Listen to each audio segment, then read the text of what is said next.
hôtels de prestige économique. Très bien.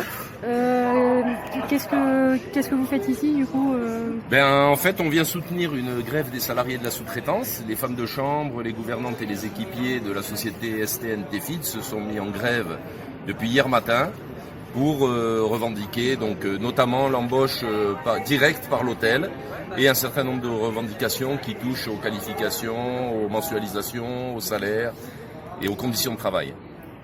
Ces conditions de travail, elles se sont aggravées ces derniers temps? Pas spécialement, mais disons que les conditions de travail dans cet hôtel sont vraiment détestables puisqu'on assiste, comme on le voit souvent dans la sous-traitance hôtelière, au paiement à la chambre et non pas au nombre d'heures de travail.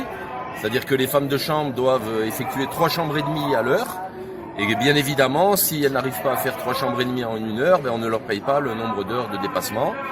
Il n'y a pas de pointeuse, il n'y a pas de relevé hebdomadaire des horaires. Enfin, c'est la jungle habituelle de la sous-traitance hôtelière.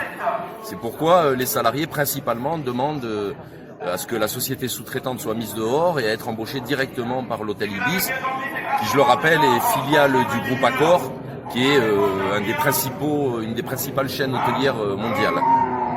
Et j'ai entendu dire qu'il y avait des affaires également un peu scabreuses avec les employés de cet hôtel. Est-ce que vous pouvez nous en dire plus ? Tout à fait. Effectivement, on a découvert en discutant avec les grévistes hier qu'il y a 1 an de ça, l'ancien directeur de l'hôtel avait carrément violé une femme de chambre. Et donc, si vous voulez, nous on fait le constat qu'en fait, quand il y a de la sous-traitance, on considère un petit peu ces salariés comme des sous-salariés. Et le directeur prend un petit peu des ailes, se croit tout permis avec ce personnel, y compris jusqu'à commettre un viol qui est, je rappelle, quand même un crime au sens de la loi. Très bien. Comment a réagi la direction depuis le début de la grève hier ?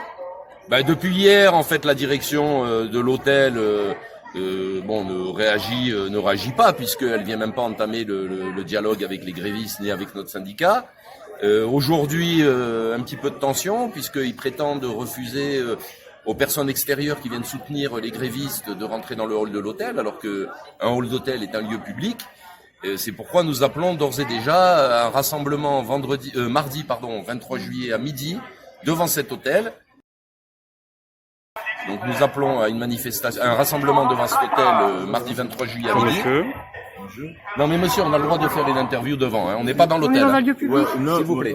Ouais. Voilà, moi je veux bien ne pas rentrer, mais là on est sur un lieu public qui dépend pas. C'est par rapport au logo qu'il parle en fait. Oui, mais ça malheureusement c'est public. Moi je veux bien ce que vous voulez. Comme le hall d'entrée. Voilà.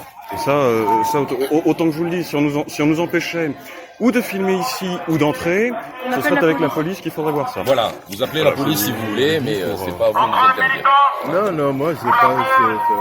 Il me dit par rapport au logo. Bien sûr. Ouais, oui, non, mais ça, de l'autre côté. Ça, on est là, monsieur. Là, vous je comprends bien, mais vous, désolé. Dites-lui que. Dites-lui d'appeler la police. Déjà dans le hall, techniquement, on a le droit d'y être. C'est un lieu public déjà. On veut pas faire d'histoire, on n'y va pas, mais ne poussons pas trop loin le bouchon. Vous lui transmettez. Mais vous êtes de l'association, de la CGT, d'un parti politique. De la CGT et nous du pôle Renaissance communiste en France. Voilà. Donc, et on est venu en soutien puisque les conditions de travail dans les hôtels, vous le savez, sont assez c'est bon, on va être de plus en plus nombreux. Il va falloir vous y habituer. On sera là souvent. Voilà. On n'a rien contre vous. Oui, personnellement, on n'a rien, mais transmettez le message. Pardon.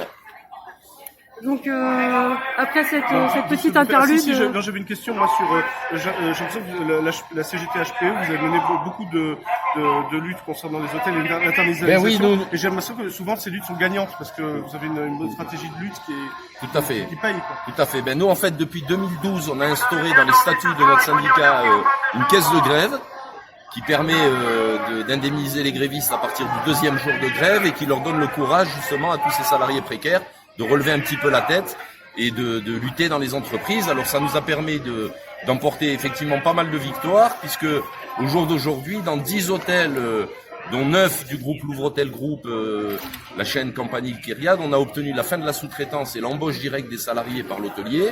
Et également, suite à notre grève un peu emblématique de l'Holiday Inn en fin 2018, on a pu gagner l'embauche aussi définitive des salariés de la sous-traitance. 100 jours de grève, effectivement, avec un autre sous-traitant. Mais voilà, on a effectivement une stratégie où on prépare longtemps à l'avance nos grèves. On ne part pas en grève s'il n'y a pas au moins la moitié du personnel qui est syndiqué.